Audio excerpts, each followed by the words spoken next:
Crane pounded mercilessly against the cracked screen of Olivia Mitchell's phone as she squinted at the app, trying to make out the details of her approaching ride. 7-month-old Noah whimpered against her chest, his forehead burning through the thin fabric of her worn jacket.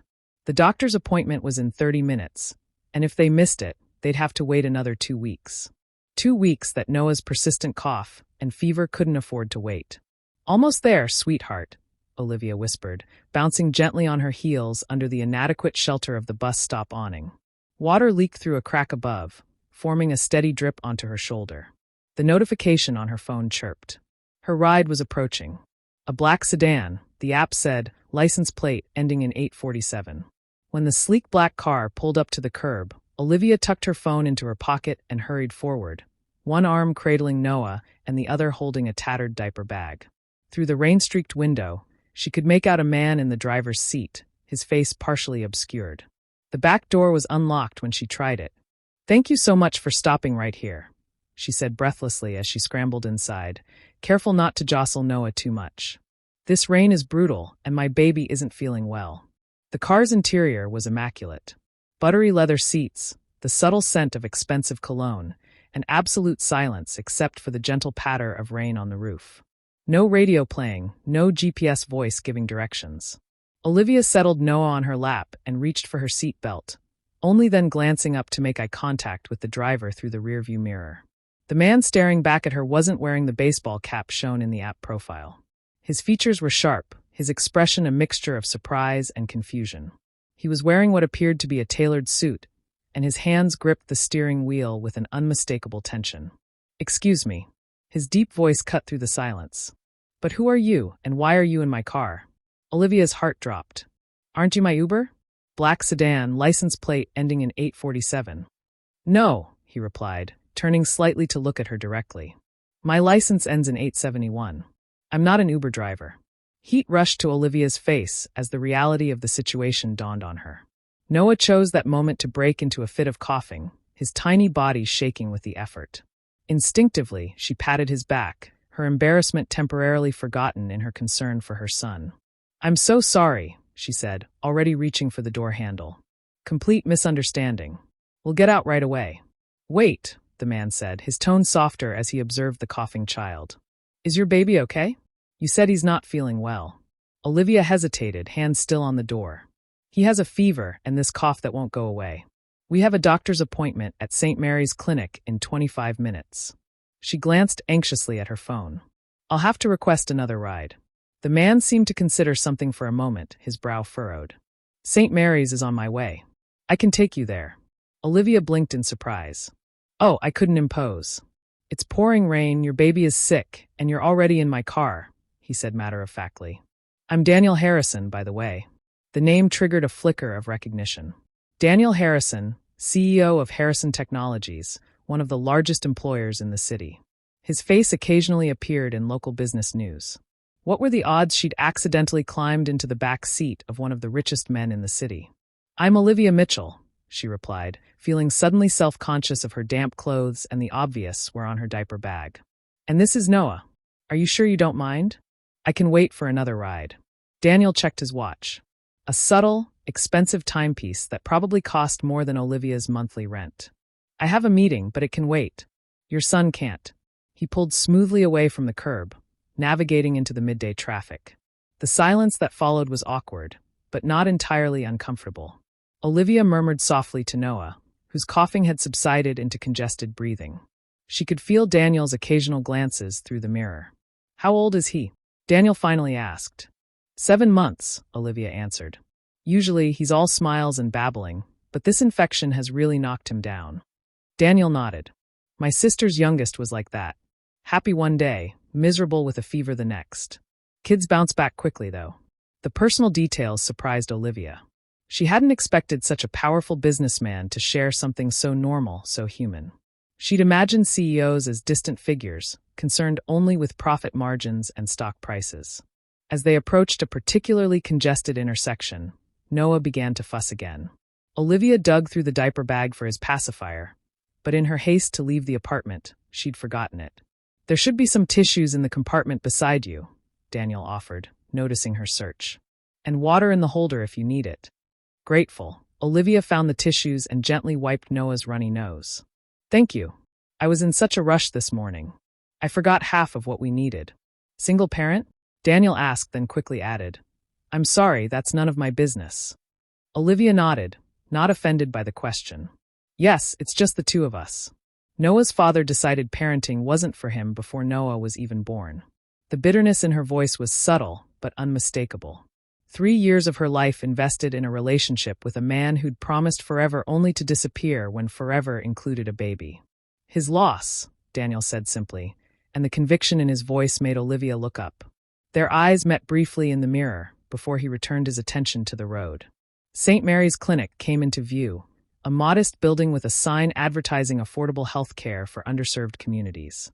The rain had slowed to a drizzle, and Olivia gathered her things as Daniel pulled into a spot near the entrance. Thank you so much for the ride, she said, meaning it. You really saved us today. Daniel turned to face her fully. It was no trouble. He hesitated, then reached into his jacket pocket and withdrew a business card. If you need anything, a ride back or... He trailed off, seemingly unsure of what he was offering. Olivia accepted the card, tucking it carefully into her diaper bag. That's very kind, but we'll be fine. I've been managing on my own for a while now. I don't doubt that, Daniel replied, a hint of admiration in his tone. But everyone needs help sometimes. As Olivia stepped out of the car with Noah securely in her arms, she couldn't help but wonder what had prompted such generosity from a complete stranger, especially one whose world seemed so far removed from her own. She turned to thank him one last time, but the words died on her lips when she saw his expression. He was staring at Noah with an intensity that she couldn't quite decipher, a mixture of sadness and something else. Good luck, Daniel said, composing his features into a polite smile. I hope Noah feels better soon. With that, he drove away, leaving Olivia standing in the lingering mist, holding her sick child, and pondering the strange encounter that had just occurred. Little did she know that this accidental meeting would change the course of her life in ways she could never have imagined. Dr. Ria's examination of Noah was thorough, but quick, her expert hands gentle as she checked his ears, throat, and lungs. Respiratory infection, she confirmed, scribbling on her prescription pad. Not uncommon during this season, but we need to get his fever down and clear his airway.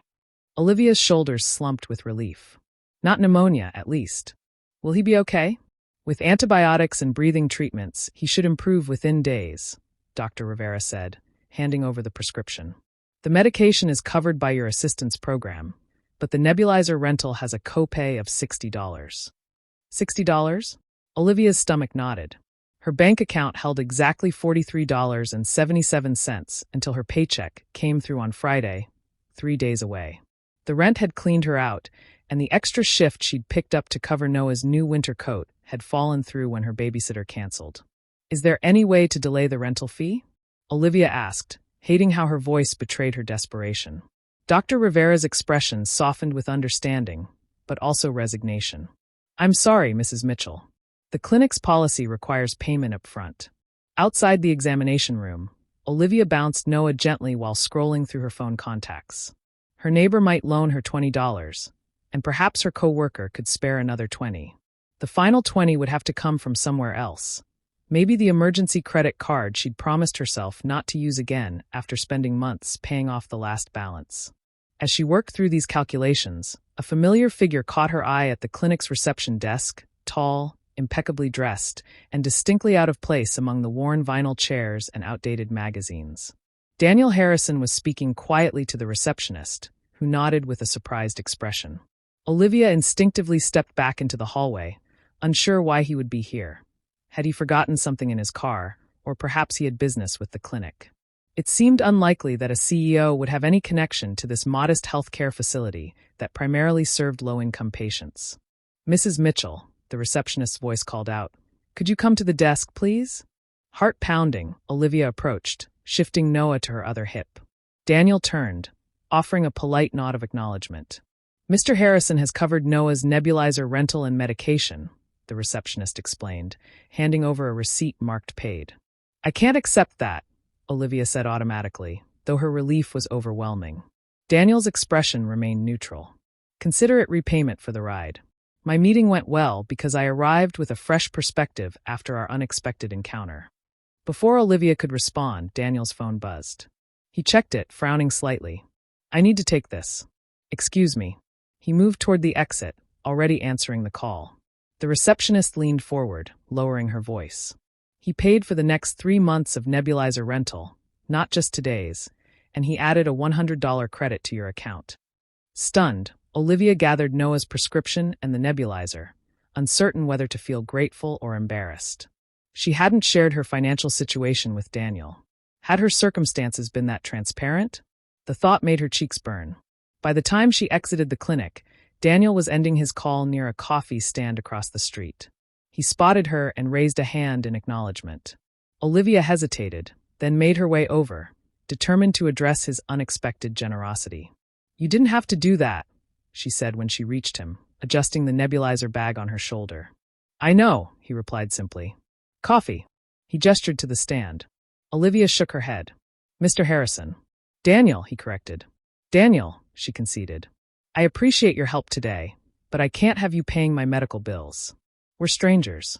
He considered this, pushing his hands into his coat pockets. My sister's son had chronic bronchitis as a baby. 5 hospitalizations before his 2nd birthday. I remember how the nebulizer made all the difference. A shadow passed over his features. Not everyone has access to proper health care. There was a story there, Olivia sensed, something personal that had prompted his actions. Still, I need to repay you. Daniel smiled for the first time, a genuine expression that transformed his serious face. Actually, you might be able to help me with something. He hesitated, seemingly weighing his next words carefully. I run a charitable foundation alongside my company. We're launching a new program focused on single parents and healthcare access. Would you be willing to share your experiences for our focus group? It's paid, of course. Olivia adjusted Noah, who was starting to fuss again. A focus group? 2 hours next Tuesday evening. We provide dinner and child care during the session. The stipend is $250. $250 for 2 hours of conversation about her life struggles. It seemed too good to be true, and yet Daniel Harrison didn't strike her as someone who made offers without meaning them. I need to check if I can get that evening off work, she said cautiously. Of course, here. He handed her another business card, this one with a personal cell number scrawled on the back. Let me know by Friday. As Olivia tucked the card away, Noah began coughing again, his little face reddening with effort. Daniel's expression shifted to concern. Do you have transportation home? He asked. I'll request another ride, Olivia answered, already dreading the expense. Daniel checked his watch. My next meeting was canceled. I can drop you off on my way back to the office. The offer was tempting, not just for the financial savings, but also because Noah was getting fussier by the minute, and the thought of waiting for another driver was exhausting. If you're sure it's not an inconvenience. Not at all, Daniel assured her, leading the way to his car. The drive to Olivia's apartment building was mostly quiet, with Noah dozing fitfully against her chest. As they turned into her neighborhood, Olivia became increasingly self-conscious of the declining quality of the buildings and the general disrepair of the area. It's the brick building on the left, she directed, pointing to a 3-story walk-up with peeling paint and a security door that had been broken for months. Daniel pulled up to the curb, but didn't immediately unlock the doors. Instead, he turned to face her, his expression unreadable. This area looks familiar, he said quietly. It's not the best neighborhood, Olivia admitted. But the rent is manageable. Daniel nodded, but his attention seemed focused on the building across the street, a vacant lot where construction had stalled months ago. What happened there? He asked. Development project that ran out of funding, Olivia explained. There was talk about affordable family housing, but the developer disappeared. Shame, really. This area could use it. Harrison Developments, Daniel murmured, almost to himself. Olivia stared at him. What? His gaze returned to her. Something unreadable in his eyes. That was one of my company's projects. It was supposed to be a mixed-income housing development with a childcare center on the ground floor. Your project? Olivia repeated, confused. But it's been abandoned for months. Daniel's jaw tightened. It appears I've been misinformed about the status of certain investments. My CFO assured me that project was proceeding on schedule. Understanding dawned on Olivia. You didn't know? No, Daniel confirmed, his voice carrying an edge of controlled anger. But I'm going to find out exactly what happened. He paused, studying her face with newfound intensity. Would you be willing to tell me more about this neighborhood, what it needs, what would actually help families like yours? The request was unexpected, but Olivia found herself nodding. I could do that.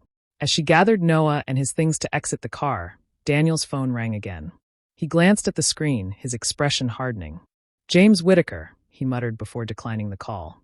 The name sent a jolt through Olivia's body. Did you say James Whitaker?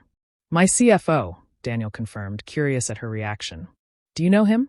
Olivia stood half out of the car, frozen in place as memories cascaded through her mind. James Whitaker, she repeated, her voice barely audible over Noah's fussing, is my son's father. The silence in the car stretched between them, broken only by Noah's soft whimpering. Daniel's expression shifted from confusion to shock as the implications of Olivia's revelation sank in. James Whitaker is Noah's father, he repeated, his voice low and controlled despite the evident tension in his jaw. The same James who's been my CFO for 5 years. Olivia nodded, suddenly feeling vulnerable. She hadn't told anyone about James in months. Had stopped trying to contact him after the humiliating cease and desist letter from his attorney. We were together for almost 3 years. When I told him I was pregnant, he said it wasn't his concern and disappeared. Daniel's knuckles whitened on the steering wheel. And he knows about Noah? He claims Noah isn't his, but he never agreed to a paternity test. Olivia stroked her son's hair, her throat tight with emotion. Eventually, I stopped trying. We've managed fine without him. Daniel looked at the sleeping baby, then back at the abandoned construction site across the street. 2 betrayals by the same man, connected in ways neither of them could have anticipated. This changes things, Daniel said finally. James has been systematically redirecting company funds from community projects. I suspected financial irregularities, but nothing this extensive. I should go, Olivia said quietly, uncomfortable with the intensity building in the confined space of the car. Thank you again for your help today. Daniel seemed to snap out of his thoughts. Of course. But Olivia, he hesitated, then reached for his wallet and extracted 3 $100 bills. Please take this for Noah's medicine and whatever else he needs. Olivia's instinct was to refuse, but Noah's needs outweighed her pride. She accepted the money with a nod of thanks and stepped out onto the curb, the nebulizer bag heavy on her shoulder. I'll be in touch about the focus group, Daniel called after her. And Olivia, we're not done discussing James. The next morning brought a text message from an unknown number. Meeting about James today at 2 p.m. Car will pick you up at 1:30. Bring documentation if you have any. Daniel Harrison. Olivia stared at her phone. Noah sleeping peacefully beside her after a night of breathing treatments. The fever had broken and his cough sounded less severe. She had the day off and had planned to catch up on laundry and rest. Instead, she found herself digging through a storage box for the folder labeled Noah Legal, containing every unanswered message, every record of her attempts to involve James in his son's life. The car that arrived was not Daniel's, but a professional car service. The driver took her to Harrison Technologies' downtown headquarters, a gleaming glass tower that made Olivia acutely aware of her modest dress and worn shoes. In the lobby, a receptionist directed her to a private elevator that opened directly into Daniel's office suite. He was waiting, his expression grave but determined. "Thank you for coming," he said, guiding her to a seating area where a woman in a sharp suit was reviewing documents. "This is Eleanor Reeves, the company's legal counsel," Daniel introduced them. "Everything you share with us today will be held in strict confidence." For the next hour, Olivia recounted her history with James Whitaker, Eleanor taking notes and occasionally asking for clarification. Daniel remained mostly silent, his expression darkening as the full picture emerged. "So to summarize," Eleanor said finally, "you have documentation of Mr. Whitaker's knowledge of the pregnancy, his refusal to acknowledge paternity, and the threatening legal correspondence warning you against further contact." Olivia nodded, exhausted by reliving the painful history. "This corroborates our financial findings," Daniel said, sliding a folder across the table. "James has been embezzling funds from our community development projects and charitable initiatives for at least 2 years. Elenina's expression was professionally neutral. "With your permission, Miss Mitchell, we'd like to include your statement in our case against Mr. Whitaker. This would mean revealing your connection to him." "What exactly are you planning?" Olivia asked, suddenly uncertain. Daniel leaned forward. "James is being terminated today. Criminal charges will follow. Your testimony would strengthen our case and potentially help establish a pattern of dishonesty and abandonment of responsibilities. The implications were overwhelming. And Noah? That's entirely separate, Daniel assured her. Any paternity claims would be a personal matter between you and James. But, he added, his voice softening, I would be willing to help you pursue that legally if you decide to. Before Olivia could respond, Daniel's assistant appeared at the door, her expression urgent. Mr. Harrison, Mr. Whitaker is here for the board meeting. Security has detained him as instructed, but he's demanding to speak with you. Daniel stood. Perfect timing. Elenina, please escort Olivia to the conference room next door. She can observe through the one-way glass. Is that necessary? Olivia asked, suddenly anxious at the thought of seeing James again. No, Daniel admitted. But don't you want to see him held accountable after everything he's done? There was something in Daniel's intensity that gave Olivia a pause. A personal investment that seemed to go beyond professional concerns. Nevertheless, she found herself following Eleanor to an adjoining room, where a large window looked into a minimalist conference room. Minutes later, James Whitaker strode in, his confident demeanor faltering when he saw only Daniel waiting for him. Even after 3 years, the sight of him made Olivia's heart race with complex emotions.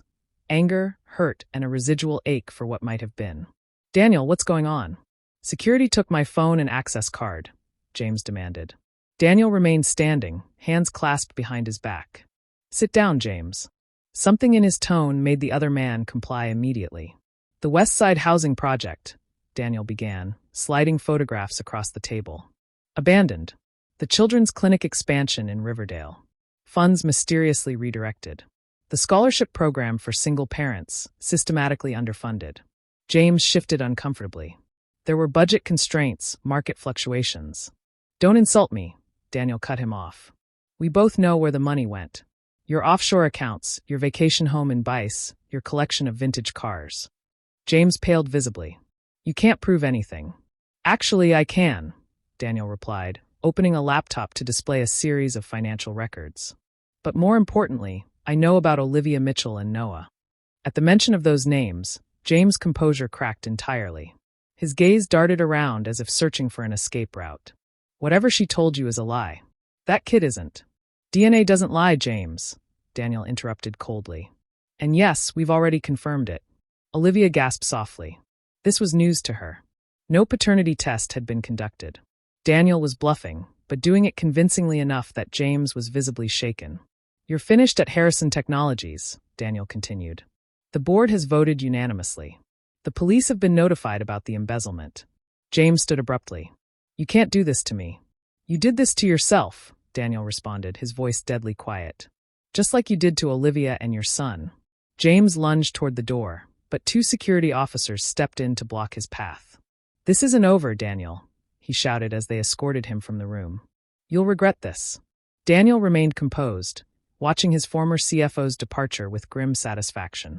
Only when the door closed did he turn toward the one-way glass and nod slightly, knowing Olivia was watching. Elenina guided Olivia back to Daniel's office, where she sank into a chair, overwhelmed by what she'd just witnessed. You lied about the DNA test, she said when Daniel entered. A strategic bluff, he acknowledged. But it worked. Did you see his reaction? He knows Noah is his son. Why are you doing all this? Olivia asked, the question that had been burning inside her since their chance encounter the previous day. The help with Noah's medicine. Confronting James. Offering to help with a paternity case. We're strangers. Daniel sat across from her, his professional demeanor softening. I told you about my sister's son with bronchitis, but I didn't tell you the whole story. My sister was also a single mother. Her husband abandoned her when their son was diagnosed with a chronic illness. He claimed the medical bills would ruin him financially. His jaw tightened. She struggled for years working multiple jobs to afford his treatments. I was just starting my company then, barely making ends meet myself. What happened to them? Olivia asked softly. My nephew's condition worsened. He needed specialized care they couldn't get in our small town. By the time I was financially stable enough to really help, he paused, composing himself. It was too late. He died just before his 5th birthday. My sister never recovered from the loss. She blamed herself for not being able to provide better care sooner. Olivia's heart ached for the pain evident in his eyes. I'm so sorry. When I saw you and Noah yesterday, something just clicked, Daniel continued. Then discovering James's connection to both of you. It felt like a chance to right a different wrong. Elenina, who had been tactfully reviewing documents across the room, approached with a folder. Ms. Mitchell, if you're interested in pursuing child support and paternity confirmation, these are the papers to initiate the process. Given the circumstances and Mr. Whitaker's current legal troubles, the court is likely to expedite the case. Olivia accepted the folder, feeling strangely detached from the reality of what was happening. Thank you. There's something else, Daniel said, standing to retrieve another set of documents from his desk. The West Side Housing Project, the abandoned site near your apartment. I'm personally recommitting funds to restart construction immediately. As the original plan specified, it will include affordable family units and a child care center. That's wonderful for the neighborhood, Olivia said sincerely. I'd like to offer you first choice of the family units once construction is complete, Daniel continued, at a subsidized rate, of course, and a position managing the child care center, if you're interested. Olivia stared at him in disbelief. Managing? I don't have qualifications for. Your resume says otherwise, Daniel interrupted gently. Eleanor took the liberty of researching your background. Early childhood education degree. 3 years at Sunshine Daycare before Noah was born. The center needs someone who understands the community's needs. The opportunity was more than Olivia had dared hope for in years. Stable housing, a professional position that aligned with her training, and the chance to have Noah close by while she worked. It seemed too perfect, too convenient. Why would you do this for me? She asked again, suspicious of such extraordinary generosity. Daniel's expression was earnest. I'm not doing it for you specifically. I'm doing it because it's the right thing to do. The project should never have been abandoned. The community deserves better. And yes, he admitted, meeting you and Noah was the catalyst that brought these issues to light. But these are changes I should have implemented regardless. 3 months later, Olivia stood in the center of her new apartment, sunlight streaming through windows that overlooked a small park. The West Side Housing Project had progressed with remarkable speed once Daniel personally oversaw the resurrection of the development. The first phase, including Olivia's 2-bedroom unit, was already complete. Noah, now 10 months old and fully recovered from his illness, practiced his newfound walking skills, toddling between furniture pieces with determined concentration. A knock at the door announced Daniel's arrival. He'd become a regular presence in their lives, his initial business-like demeanor gradually warming into genuine friendship. Today, he carried a small gift bag and a manila envelope. The child care center passed final inspection, he announced as he entered. We're cleared to open next month, Director Mitchell. Olivia smiled at the title. She'd spent the past weeks hiring staff and developing programs for the center that would occupy the ground floor of the building. Just in time. We already have 20 families pre-registered. Daniel crouched to greet Noah, who had developed an immediate affinity for him. And how's our little champion today? The baby responded with a delighted giggle, reaching for Daniel's tie. He took 6 steps on his own this morning, Olivia reported proudly. After Noah returned to his toys, Daniel handed her the envelope. The court decision came through. Full paternity confirmation, child support retroactive to birth, and a trust fund for Noah's education. Olivia's hands trembled slightly as she reviewed the documents. James had ultimately chosen not to contest the paternity suit, likely recognizing it was the least of his legal problems, with multiple embezzlement charges pending. Thank you, she said simply, knowing the words were inadequate for how Daniel had transformed their lives. I have something else for you, Daniel said, offering the gift bag. Inside was a framed photograph of Noah taken at the community picnic celebrating the housing project's first phase completion. Turn it over, Daniel suggested. On the back was a handwritten note. To new beginnings and second chances. Olivia looked up to find Daniel watching her with an expression she'd grown familiar with over the past months. Affection, respect, and something more that neither had yet put into words. I was thinking, Daniel said, suddenly seeming uncharacteristically nervous. Noah's birthday is coming up next month. Maybe we could plan something special, the 3 of us. The implication wasn't lost on Olivia. This wasn't just about Noah's birthday. It was Daniel's way of asking if she was ready to consider them as something more than friends. I'd like that, she answered softly. As if sensing the significance of the moment, Noah toddled over and reached up, one hand grasping Daniel's finger, the other holding onto Olivia's leg. Connected, balanced between them. He beamed with the innocent joy of a child who felt completely secure in his world. Olivia met Daniel's gaze over their joined hands, marveling at how a simple mistaken car ride had set in motion a series of events that had brought healing and hope to all their lives. What had begun as an embarrassing error had transformed into the most fortunate accident of her life. Proof that sometimes the wrong car could lead exactly where you were meant to be.